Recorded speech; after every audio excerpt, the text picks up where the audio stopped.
Hello everyone, welcome back to Raj Talks. The pet detective directed by Praneesh Vijayan. ഡയറക്ടറും റൈറ്ററും ഒരാൾ തന്നെയാണ്. എനിക്ക് തോന്നുന്നു ഒരു കൊളാബാണെന്ന് തോന്നുന്നു, വേറെ ആളുടെ കൂട്ടത്തിൽ ചേർന്ന് എഴുതിയിട്ടുണ്ട്. Star cast starting with Sharafudheen, Anupama Parameswar, Vijayaraghavan. ഇനി നോക്കി വായിക്കാം: വിനയ് ഫോർട്ട്, ജോമോൻ ജ്യോതിർ, ശ്യാം മോഹൻ, വിനായകൻ, പ്രസീത, പ്രശാന്ത് മാധവ്, അങ്ങനെ ഒരുപാട് ആൾക്കാരുണ്ട്. ഒരു വെട്ടം അല്ലെങ്കിൽ റാംജി റാവ് സ്പീക്കിംഗ് ആ ജോണറിലൊക്കെ വരുന്ന പോലത്തെ ഒരു മൂവി മേക്കിംഗ് ആണ്.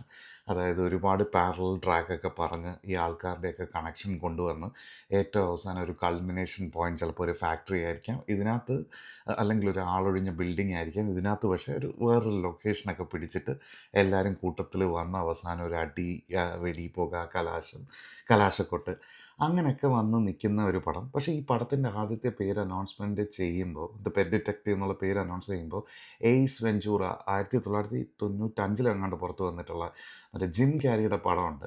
അതിനകത്തും ഇതുപോലെ കുറേ പെറ്റ്സിനെ അന്വേഷിച്ചൊക്കെ പോകുന്നതും അതിൻ്റെ ഇൻവെസ്റ്റിഗേഷനും അത് കോറായിരുന്നു. അതായത് പെറ്റ്സ് തന്നെയായിരുന്നു ശരിക്കും പറഞ്ഞാൽ അതിൻ്റെ ഒരു മൂലകഥ എന്ന് പറയുന്നത്. അപ്പം ഞാൻ അങ്ങനെയാണ്, അങ്ങനത്തെ ഒരു ഇതായിരിക്കും. കാരണം ഇതിനകത്തും കുറേ പക്ഷി, മൃഗ, മത്സ്യാദികളൊക്കെ ഉപയോഗിച്ചിട്ടുണ്ട്. അപ്പോൾ അങ്ങനെയാണെന്നാണ് വിചാരിച്ചത്.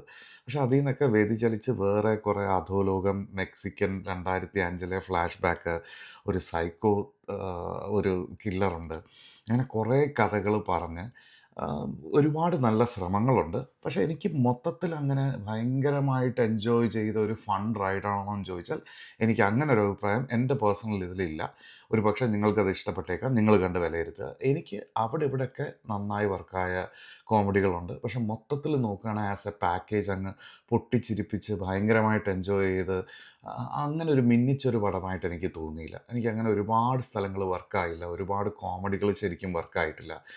സ്ലാപ്സ്റ്റിക്കൊക്കെ ഇവർ നന്നായിട്ട് ട്രൈ ചെയ്തിട്ടുണ്ട്. ഈ ടൈമിൽ ഇങ്ങനത്തെ ഒരു സ്ലാപ്സ്റ്റിക്കൊക്കെ കൊണ്ടുവരണമെങ്കിൽ അതിന് ഒരുപാട് എഫേർട്ടുണ്ട്. അതൊക്കെ നന്നായിട്ട് പ്ലേസ് ആയിട്ടുണ്ട്. ചിലതൊക്കെ ഒട്ടും പ്ലേസ് ആയിട്ടില്ല. ജോമോൻ ജോതറിൻ്റെയൊക്കെ ചില ഫേഷ്യൽ എക്സ്പ്രഷൻസ് ഒക്കെ വർക്കാവുന്നുണ്ട്. ഷറഫുദ്ദീൻ നന്നായി ഹോൾഡ് ചെയ്തിട്ടുണ്ട്. അനുപമ പരമേശ്വറിന് ത്രൂ ഔട്ട് ഉണ്ട്, വന്നു പോകുന്ന റോളുകളുണ്ട്. ആം, ഒരു ചിലരുടെയൊക്കെ എന്തിനാണ് അവരെയൊക്കെ എടുത്തത് എന്ന് ചില സമയത്ത് തോന്നുന്നുണ്ട്. ഇതാണ് എനിക്ക് ഒരു പക്ഷേ നമ്മൾ പ്രിയദർശനെയൊക്കെ കോപ്പി അടിക്കുന്നു എന്നൊക്കെ പറഞ്ഞ് പുള്ളി ഇത് പറയുന്നുണ്ടെങ്കിലും, ഇനി എന്തൊക്കെ പറഞ്ഞാലും പുള്ളിയുടെ സിനിമകൾ തന്നെ എടുത്തു കഴിഞ്ഞാൽ വെട്ടം, മഴ പെയ്യുന്നു, മദ്ദളം കൊട്ടുന്നു, ബോയിങ് ബോയിങ്, ഇതിലൊക്കെ ഇനി എത്ര ആർട്ടിസ്റ്റുകളെ കൊണ്ടുവന്നാലും പുള്ളി അവർക്കെല്ലാം ആ ക്യാരക്ടറിന് നമുക്ക് മനസ്സിലാവുന്നുണ്ട്. ഇവരിവിടെ വന്നു, ഈ പോയിന്റിൽ വന്നു, ഇതെല്ലാം നമുക്ക് വ്യക്തമായിട്ട് മനസ്സിലാക്കി തരാൻ പുള്ളിക്ക് പറ്റുന്നുണ്ട്.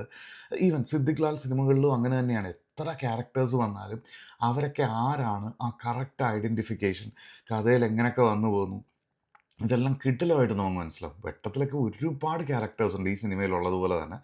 അപ്പോൾ അത് ഇവിടെ പാളിപ്പോയെന്നാണ് എനിക്ക് തോന്നുന്നത്. ഇത് എൻ്റെ മാത്രം അഭിപ്രായമാണ്. ചിലപ്പോൾ നിങ്ങൾക്ക് കണ്ടു കഴിയുമ്പോൾ ഇല്ല വർക്കായി എന്നുള്ളൊരു ഫീലായിരിക്കാം. പക്ഷേ എനിക്ക് അങ്ങനെ ആകെ മൊത്തത്തിലൊരു അവിയൽ പരുവം പോലെയാണ് തോന്നിയത്. പക്ഷേ സ്റ്റിൽ ഒരുപാട് നല്ല ശ്രമങ്ങളുണ്ട്. കണ്ടിരിക്കാവുന്ന ഒരു പാക്കേജാണ്.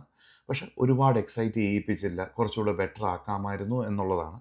So I will keep it short and simple. ഇത് തന്നെയാണ് എൻ്റെ ഒരു അഭിപ്രായമായിട്ട് തോന്നിയത്. കണ്ട് ഫിലിം ആസ്വദിച്ചവരാണെങ്കിൽ please to comment, so that എൻ്റെ വീഡിയോ കണ്ട് മിസ്ലീഡ് ആവേണ്ട ആൾക്കാർ, അങ്ങനെ ഒരു അഭിപ്രായമുണ്ട്.